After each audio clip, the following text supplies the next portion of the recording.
Programme में आपको खुशामदीद कहते हैं। मैं असदुल्ला खान हूँ। बेहतर रोज़गार की तलाश में बहुत से पाकिस्तानी दूसरे ममालिक जाकर काम करना चाहते हैं और इस ख्वाहिश की तकमील के लिए वो गल्फ़ कंट्रीज़ भी जाते हैं, वो यूरोपियन ममालिक में भी जाते हैं, वो कनाडा, अमेरिका, ऑस्ट्रेलिया में भी जाते हैं।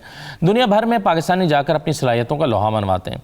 फिर हम देखते हैं कि बहुत सारे लोग रोज़गार के लिए जो बाहर जाते हैं उनमें इंजीनियर्स, सर्जन और डॉक्टर्स भी शामिल हैं और इसके अलावा मुख्तलिफ शोबों में काम करने वाले एक्सपर्ट्स भी शामिल हैं। लेकिन साथ ही साथ मजदूरी करने की गरज से भी बहुत बड़ी तादाद में पाकिस्तानी बैरून मुल्क जाते हैं और वहाँ जाकर फिर वो मेहनत करते हैं, मजदूरी भी करते हैं। फिर आहिस्ता आहिस्ता हम देखते हैं कि अगर वो कंस्ट्रक्शन कंपनीज़ में काम कर रहे हैं तो बहुत सारे पाकिस्तानी ऐसे भी थे जिन्होंने शबो रोज़ की मेहनत के बाद अपनी कंस्ट्रक्शन कंपनीज़ बनाई और बहुत मेहनत के साथ बहुत अपना नाम भी बनाया और पैसा भी कमाया।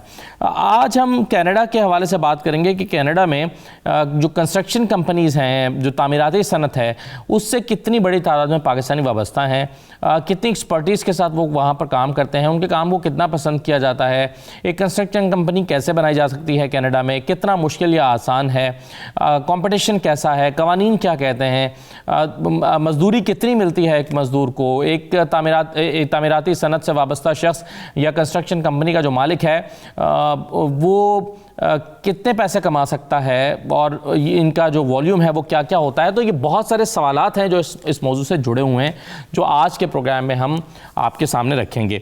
हमारे जो मेहमान हमारे साथ मौजूद हैं उनका मैं तारुफ कराता हूँ। मेरे साथ मोहम्मद नवीद दिलबर साहब हैं, प्रोजेक्ट डेवलपर हैं, कनाडा में रहते हैं। बहुत शुक्रिया नवीद साहब। मोहम्मद अली अब्दुल्ला साहब हमारे साथ मौजूद हैं, आप भी प्रोजेक्ट डेवलपर हैं, कनाडा में बिजनेस करते हैं, बहुत शुक्रिया। शाहिद बेग साहब हमारे साथ मौजूद हैं, कंस्ट्रक्शन इंडस्ट्री ही से आपका भी ताल्लुक़ है, आप भी कनाडा से हमें ज्वाइन कर रहे हैं। तो तमाम मेहमानों का शुक्रिया, हम खुशामदीद कहते हैं आपको।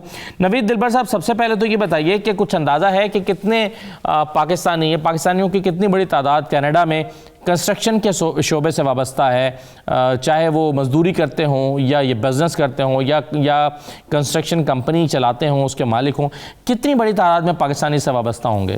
कनाडा में कंस्ट्रक्शन इंडस्ट्री से वाबस्ता लोग जो हैं वो मोस्टली मेरा ख्याल है कोई 4 to 5% हैं जो कनाडा में कंस्ट्रक्शन कर रहे हैं। इससे ज्यादा लोग नहीं कंस्ट्रक्शन से अटैच। ये 4 to 5% आप कह रहे हैं कि जो टोटल पॉपुलेशन है पाकिस्तानियों की उसका 4 to 5%? नहीं, टोटल जो कंस्ट्रक्शन की यहाँ पे ओके, जो कंस्ट्रक्शन इंडस्ट्री है उसका पाकिस्तानी शेयर करते हैं 4 to 5%? या 4 to 5% पाकिस्तानी शेयर करते हैं। ओके। तो ये 4 to 5% जो पाकिस्तानी शेयर कर रहे हैं, इनमें ज़्यादातर मज़दूर हैं या कंस्ट्रक्शन कंपनीज़ की भी काफ़ी तादाद में मौजूद हैं पाकिस्तानियों की? ये जो पाकिस्तानी हैं यहाँ पे ज़्यादातर जो है ना वो मजदूर नहीं है। यहाँ पे मोस्टली लोग जो है ना वो या तो कंस्ट्रक्शन कंपनियों के मालिक हैं या फिर यहाँ पे कुछ इंजीनियर्स हैं। अगर इन 4 to 5% में आप लेते हैं एवरेज, तो जो पाकिस्तानी मजदूर हैं वो मैक्सिमम आपको आउट ऑफ 100% 10% मिलेंगे इन 4 to 5% में। ज्यादातर लोग जो हैं वो अपनी कंपनियों के मालिक हैं या फिर इंजीनियर्स हैं या फिर कुछ डिजाइनर्स या इंस्पेक्टर्स। मोस्टली कैनेडियन पाकिस्तानी जो हैं वो लेबर में आपको बहुत कम कंस्ट्रक्शन में मिलेंगे।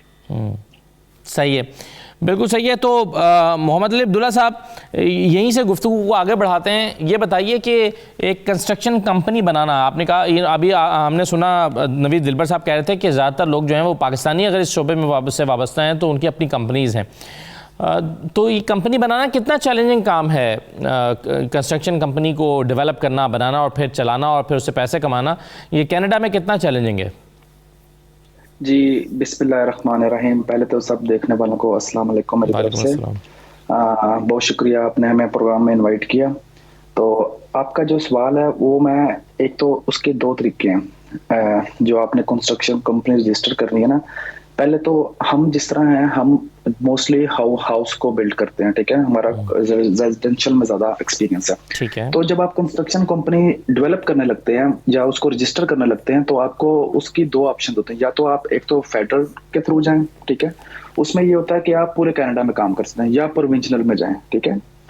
तो उसमें सिर्फ आप विद इन द प्रोविंस जो है ना वो आपकी लिमिटेशंस होती हैं। फिर उसमें फिर बहुत ज़्यादा चीज़ें आती हैं, उसमें आपको बताना पड़ता है कि आपके एम्प्लॉय कितने हैं, ठीक है, क्योंकि आपको उसके नंबर ऑफ एम्प्लॉयज के मुताबिक आपको देखना पड़ता है कि शेयर होल्डर्स कितने हैं, ठीक है। उसके बाद फिर आपने शेयर होल्डर्स के देखने के बाद आपने WSIB की इंश्योरेंस लेनी होती है, जो कि आपको वर्क पे कोई भी काम हो रहा है, ठीक है, उसको इंजरी हो जाती है या कोई और मसला मसाइल हो जाता है, ठीक है, आप किसी की तरफ काम कर रहे हैं, ठीक है, उनकी प्रॉपर्टी को डैमेज हो जाता है, आपने उसकी लायबिलिटी इंश्योरेंस लेनी होती है। तो ये काफी ज्यादा एक पेचीदा मसला होता है जिसको आपने सारा अप टू डेट रखना होता है अपनी फाइल को, जहाँ पे आप काम कर रहे हो आपने वहाँ पे अपने वर्कर्स की पूरी सेफ्टी का ख्याल रखना होता है, क्योंकि आपकी रिस्पॉन्सिबिलिटी है।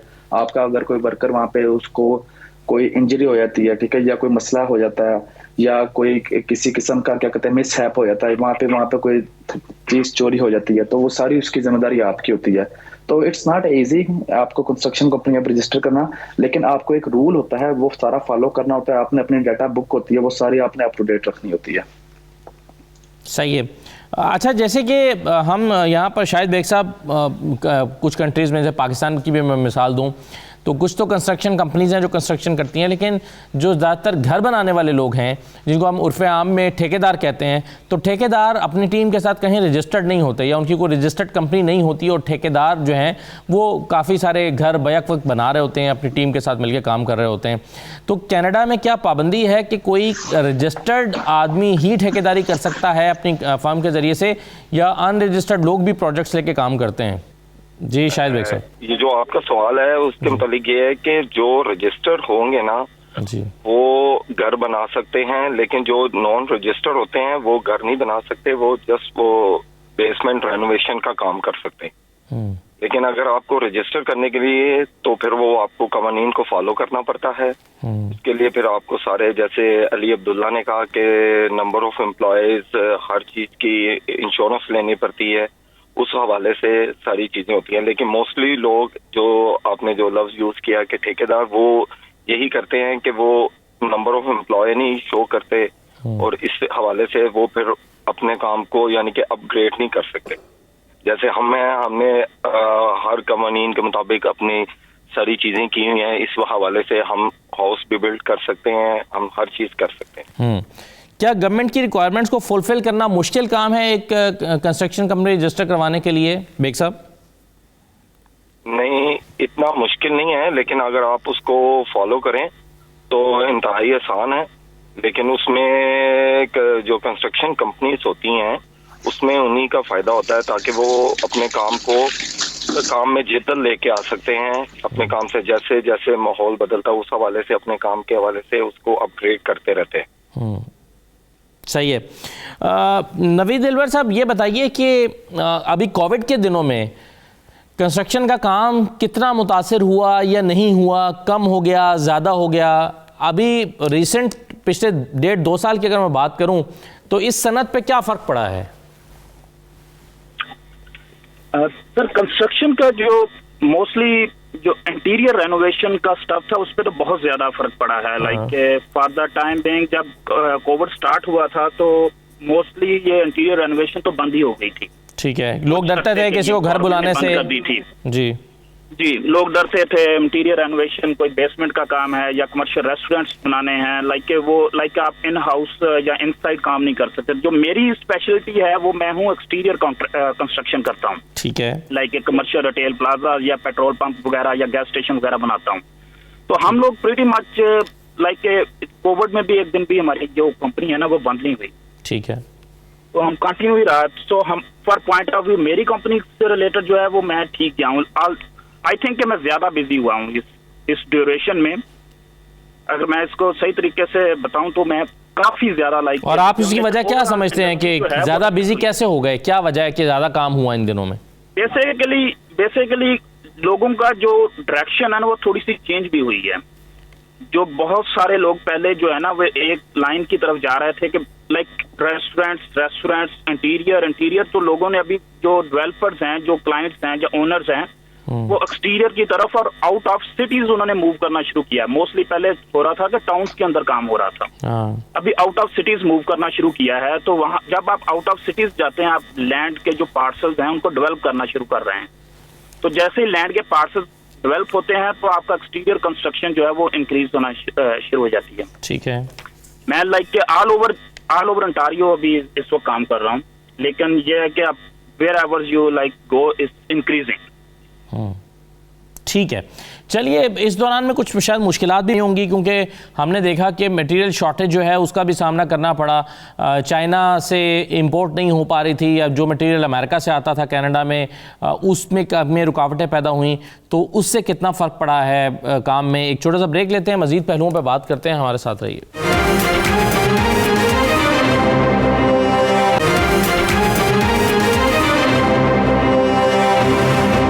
दोबारा आपको खुशामद कहते हैं। अली अब्दुल्ला साहब, ये बताइए कि क्या कोविड के दौरान में बॉर्डर्स बंद होने की वजह से, इंपोर्ट्स में हर्डल्स आने की वजह से, ज़ाहिर है कुछ एक अरसा ऐसा आया था जिसमें जो है वो एक मुल्क से दूसरे मुल्क में कोई चीज़ें नहीं जा रही थी, तो तामीराती शोबे में जो चीज़ें आपको चाहिए होती हैं इस्तेमाल करने के लिए इंपोर्ट्स की सूरत में, क्या कुछ रुकावटें भी आई थी इस दौरान में?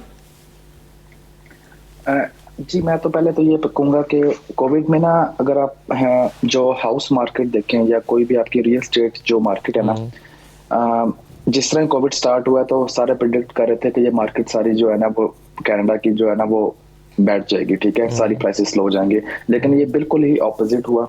सारी प्राइसेस की मार्केट, घरों की प्राइसेस जो है कमर्शियल है सारी है, वो आई थिंक 15 से 20% हमारी प्राइसेस अप गई। उसकी वजह ये हुई कि आपके जो जितने भी थे सारी चीजें वो जो प्राइसेस आपकी, तो लोग सारे मोस्टली काम कंस्ट्रक्शन का ज्यादा करवाना शुरू हो गए।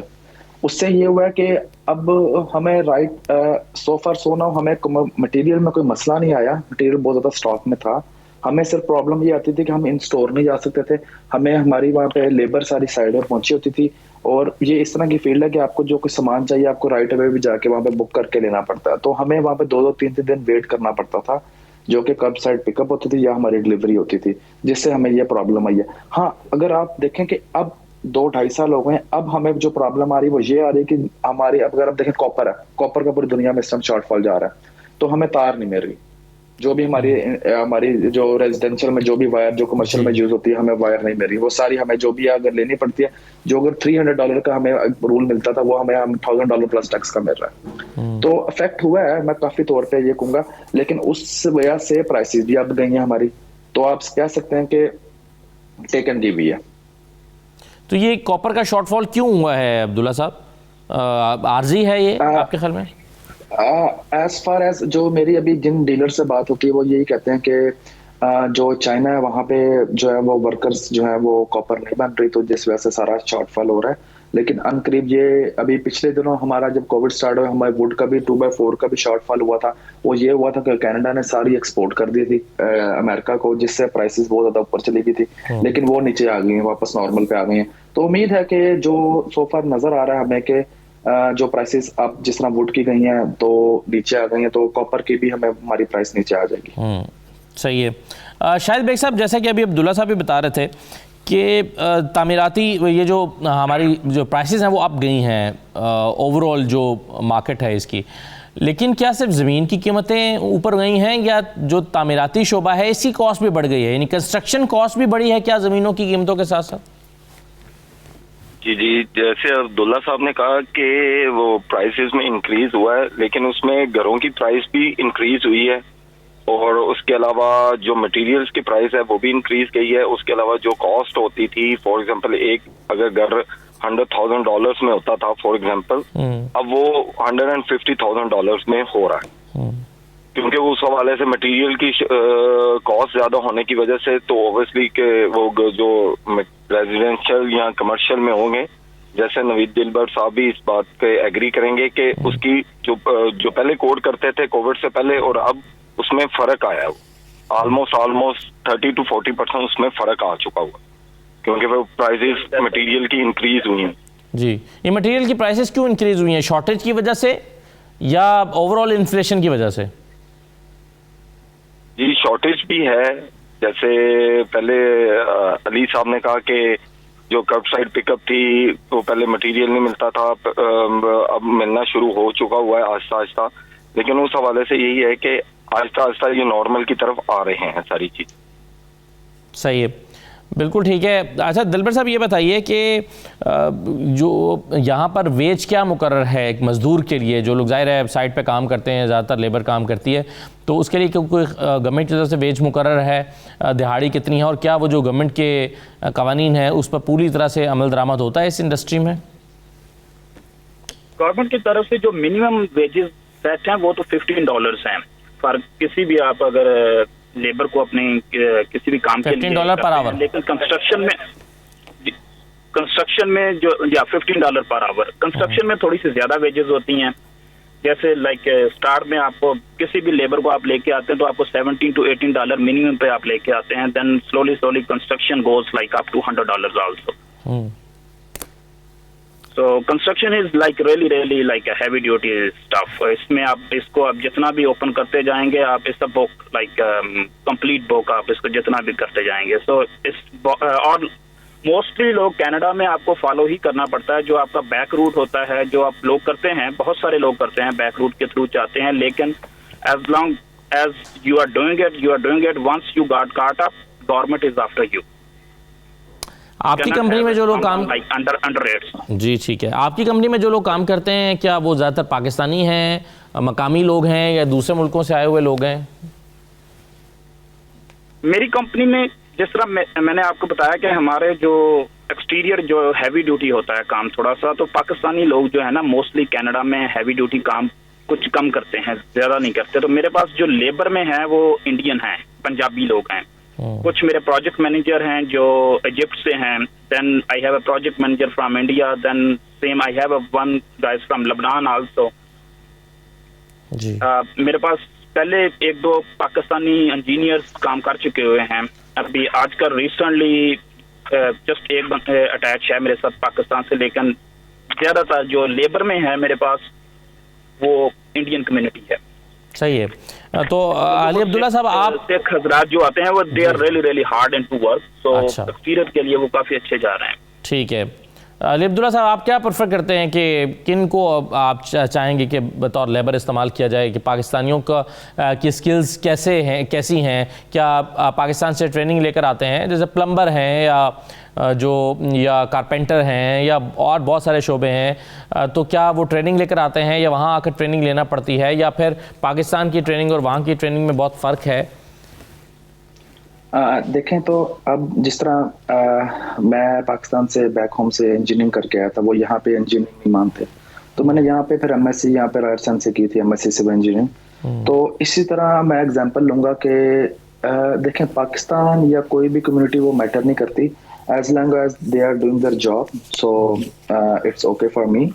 And जो पाकिस्तान की अगर आप बात करें, प्लम्बर हो गया या इलेक्ट्रिशियन हो गया, वो यहाँ पे कोड टोटली डिफरेंट है। तो कोई भी बंदा अगर कनाडा में आता है तो उसको अपनी ट्रेड में, for example if they are doing plumbing, तो उसको उस प्लम्बिंग के लिए सर्टिफिकेशन लेनी पड़ेगी, ठीक है। It has to have certified. If electrician is doing their job, electrician has to have certified to do the electrical work.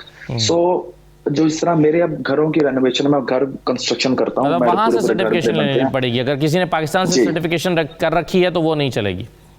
जी बिल्कुल, क्योंकि कोड फॉलो नहीं ना होता। अब आपको देखें पाकिस्तान में 220 जो है वो बिजली यूज होती है, यहाँ पे पूरे घर में 110 यूज होती है। और जो जिस तरह आपकी दूसरी बात थी कि आप कह रहे थे कि जिस तरह भी क्या कहते हैं, वो जो कम्युनिटी है, हम जो है हम ये करते हैं, हम सबलेट करते हैं आगे काम। अगर प्लम्बर है तो हमने प्लम्बर कंपनी को सबलेट कर देना, ठीक है। उसमें फिर वो सब कॉन्ट्रैक्टिंग हो गई, ठीक है। इलेक्ट्रिकल वर्क है तो इलेक्ट्रिकल वर्क सब कॉन्ट्रैक्टिंग हो गई, ड्राई वेलिंग हो रही तो ड्राई वेल सब कॉन्ट्रैक्टिंग हो गई, मडिंग है, they are all people are certified in their own field, they just come do their job and leave। बिल्कुल सही है। तो ये बिल्कुल एक जो है वो सर्टिफाइड सॉर्ट ऑफ थिंग जो है वो हर शोबे में इन्वॉल्व होती है। तो शायद बेग साहब, इस तरह से एक प्रोजेक्ट को करने में कितने शोबे इन्वॉल्व हैं कंस्ट्रक्शन में एक तरह से? एक प्रोजेक्ट को करने के लिए काफी ज्यादा शोबे हैं। स्टार्ट में तो जस्ट फाउंडेशंस होती हैं, जैसे घरों के लिए हवाले से मैं आपको बताऊं, स्टेप बाय स्टेप फाउंडेशन होती है, फिर उसमें फ्रेमिंग होती है, फिर इंसुलेशन होती है, उसके बाद फिर इलेक्ट्रिक होता है, फिर प्लम्बिंग होती है, फिर एक ड्राइवालिंग होती है। इस तरह तो काफी ज्यादा शोबे हैं, वो करते करते काफी ज्यादा शोबे हो जाते हैं। ऑलमोस्ट 10 to 15 होंगे इसमें। सही है, चलिए एक छोटा सा ब्रेक लेते हैं, हम देखते हैं इंडस्ट्री को आने वाले दिनों में कहाँ जाते हुए देखते हैं, हार्डल्स क्या हैं, प्रॉब्लम्स क्या हैं, अपॉर्चुनिटीज़ क्या हैं। एक छोटा सा ब्रेक लेते हैं, ब्रेक के बाद वापस आते हैं।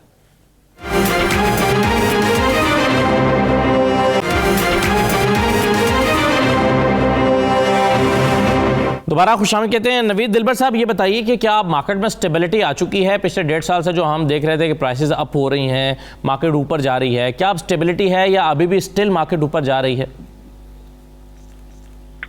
नहीं, कुछ डिफरेंट है। लाइक मार्केट अभी नीचे आना, स्टेबल होना शुरू हो गई है, लेकिन कुछ डिफरेंट है। लाइक जिस तरह स्टील इंडस्ट्री है वो अभी तक स्टेबल नहीं हुई। लाइक जो हैवी स्टील है बिल्डिंग्स में यूज हो रहा है, वो एवरी डे लाइक मेरे जो कुछ कॉन्ट्रैक्ट्स हैं वो अभी रिसेंटली मुझे लास्ट वीक ही जो है ना वो अपग्रेडेशन आ गई है 10% की स्टील में। सो स्टील इंडस्ट्री अभी तक जो है ना वो जा रही है। जिस तरह भी इन्होंने अब्दुल्ला साहब ने बताया कि वुड इंडस्ट्री वापस बैक टू नॉर्मल आ रही है। Plastic industry still going high, like stable हो रहे हैं, लेकिन अभी जो है ना वो टाइम लगेगा। It's gonna to be, I think by the time everything back to normal और may be stabilized, it's going to be mid 2022 और maybe even end 2022 मार्केट जो है वो स्टेबल होगी। अभी still we are facing the challenges, we are facing the shortage of material and like plastic is the main concern. जो like even के fuel industry से मैं अटैच हूँ, तो जो यहाँ पे अभी फ्यूल का सारा काम होता है अंडरग्राउंड, वो प्लास्टिक से फाइबर टैंक्स वगैरह यूज होते हैं, तो they are so backdated, like 3 to 4 month backdated fiber tanks आ रहे हैं। That much is the like backlog, but still it's coming along। कुछ टाइम लगेगा अभी, लेकिन ये है कि it's coming back to normal। दिलबर साहब, ये बताएं कि क्या ये प्राइसेस के हाई होने से ये जो सारा इम्पैक्ट है महंगाई का या महंगा होने का, ये एंड कंज्यूमर पर शिफ्ट हुआ है या फिर ये इम्पैक्ट जो है वो बिजनेसमैन पर भी आया है? यानी आप जैसे कि जो अगर किसी की कंस्ट्रक्शन कंपनी है तो उसका प्रॉफिट मार्जिन भी कम हुआ है, या प्राइसेस अप होने से उसका प्रॉफिट मार्जिन तो वही रहा है, इसका इम्पैक्ट सारा का सारा एंड कंज्यूमर पर चला गया? ज्यादा इम्पैक्ट एंड कंज्यूमर पे गया है। जो कंस्ट्रक्शन डेवलपर है या कंस्ट्रक्शन बिजनेस है या क्लाइंट है, उसने इवेंचुअली यस देयर इज जो मार्जिन, प्रॉफिट मार्जिन था, अगर किसी के पास पहले ज्यादा था वो कुछ उसमें कुछ परसेंटेज का आया है आज भी, लेकिन यह है कि ज्यादा जो अभी बेयर कर रहा है वो एंड कंज्यूमर ही कर रहा है। अच्छा, अब्दुल्ला साहब, आपके ख्याल में आइंदा दिनों में आप इस इंडस्ट्री को कहाँ जाते हुए देखते हैं अगले 1 साल में, 1.5 साल में, स्टेबिलिटी के हवाले से? देखें, जो it's all about the demand, ठीक है। जैसे एक डिमांड आपके पास है तो आपकी इंडस्ट्री जो है वो ग्रो करेगी।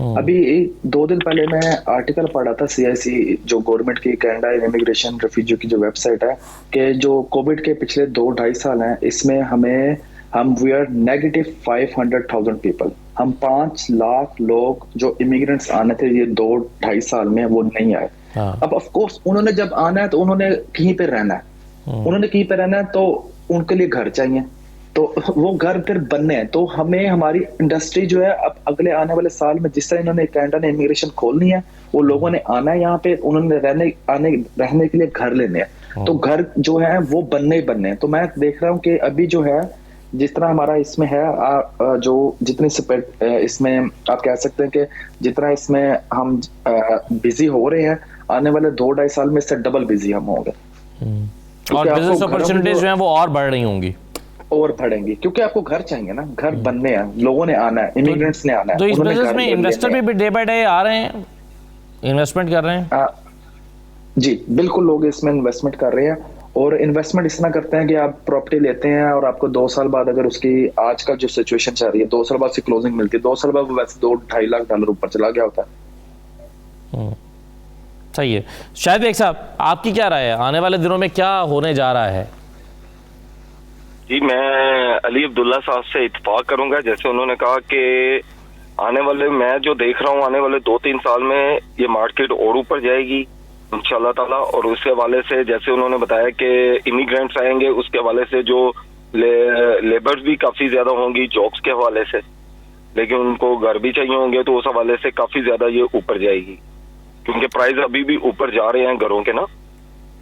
जैसे आप प्री कंस्ट्रक्शन में कोई घर बुक करते हैं, उसके 2-3 साल बाद आपको उसकी क्लोजिंग होती है, तो उसमें आपको ऊपर पैसे गए होते हैं, जो जैसे आपने जो ओरिजिनल प्राइस होती है उससे काफी ज्यादा ऊपर गए होते हैं पैसे वो। इस हवाले से इन्वेस्टर भी इसमें इन्वेस्ट कर रहे हैं ही, लेकिन मैं तो देख रहा हूँ आने वाले 2 साल में ये मार्केट जो अब है इससे काफी ज्यादा और ऊपर जाएगी। शाहिद भाई साहब, इसमें एक चीज़ तो समझ आती है हमें कि जो इन्वेस्टर है उसका फ़ायदा हो रहा है, यानी एक शख्स ने आज इन्वेस्टमेंट किया है, कल को उसकी प्राइस बढ़ गई, उसने प्रॉफिट में बेच दिया, लेकिन क्या बाकी तमाम जो इससे मुंसलिक लोग हैं, क्या उनको भी इसकी प्राइसेस अप होने से फ़ायदा हो रहा है या नुकसान हो रहा है? एक होता है ना कि चीज़ें ज़्यादा महंगी हो गई हैं जी, कस्टमर कम हो गया, तो बाकी जो लोग, जैसे आप कंस्ट्रक्शन इंडस्ट्री से वाबस्ता हैं, तो आपका प्रॉफिट मार्जिन शायद उतना ना बड़ा हो, चीज़ें महंगी हों या सस्ती हों, आपका प्रॉफिट मार्जिन सेम रहेगा शायद।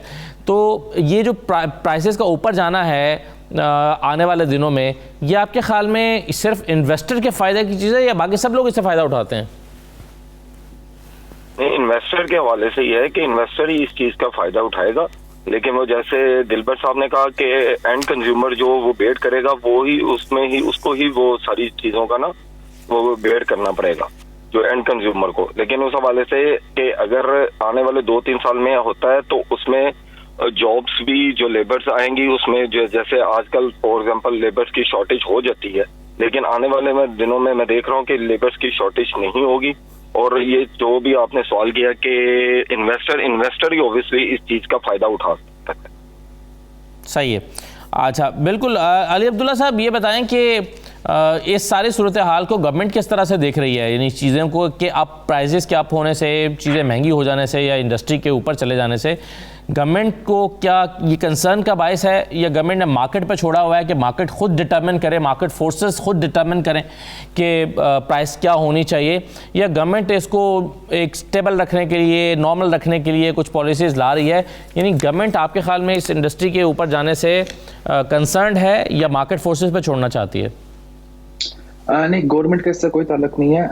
गवर्नमेंट प्राइसेस को रोक नहीं सकती, ना प्राइसेस को स्टॉप कर सकती है, क्योंकि एक बैंकिंग सिस्टम हमारा यहाँ पे पूरा एक बैंकिंग सिस्टम होता है।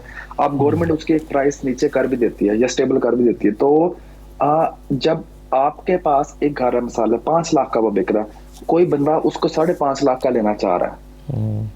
आपको जो मैंने जिस तरह पहले बताया था कि घर थोड़े हैं, खरीदने वाले ज्यादा हैं। अब एक घर होता है, वहां पे 10 लोगों की ऑफर आती है। अब वो घर गवर्नमेंट ने 5 लाख का कहा है कि ये 5 लाख से ऊपर नहीं बिकना चाहिए, तो अगर 5 लाख के सारे लोग ऑफर डाल देते हैं घर की, वो किसको फिर मिलेगा? वो जो ज्यादा डालेगा ऑफर उसको घर मिलेगा। अब वो 5 लाख का घर जब 5.5 लाख रुपए का बिका है, 5.5 लाख डॉलर का बिका है, तो क्या हुआ, उसने वो वहां पे मार्केट कैप लगा दिया कि ये इस स्ट्रीट पे ये घर 5.5 लाख है। अब जब नेक्स्ट बिकना है वो 5.5 का उसने लगाना है, तो वो फिर 6 का बिकना। इस वजह से वो किसी के कंट्रोल में है ही नहीं। उसकी वजह ये है कि स्टॉक में घर कम है, ठीक है, और खरीदने वाले ज्यादा है।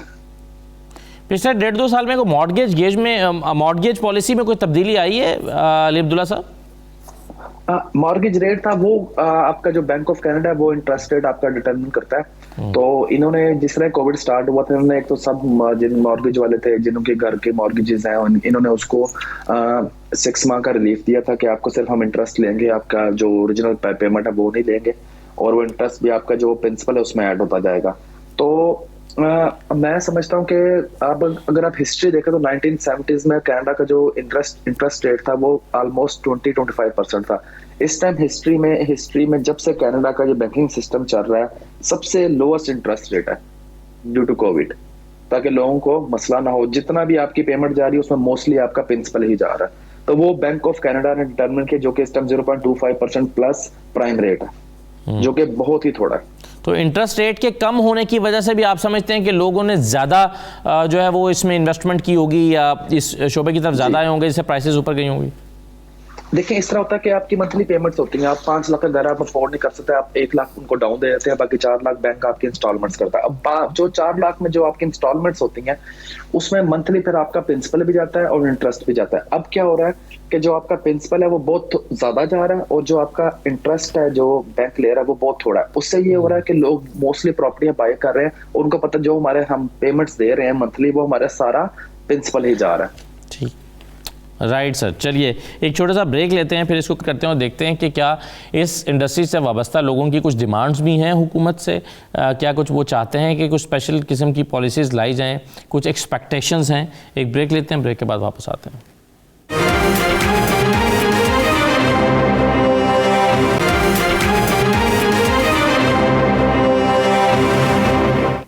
ब्रेक के बाद आपको दोबारा खुशामदीद कहते हैं।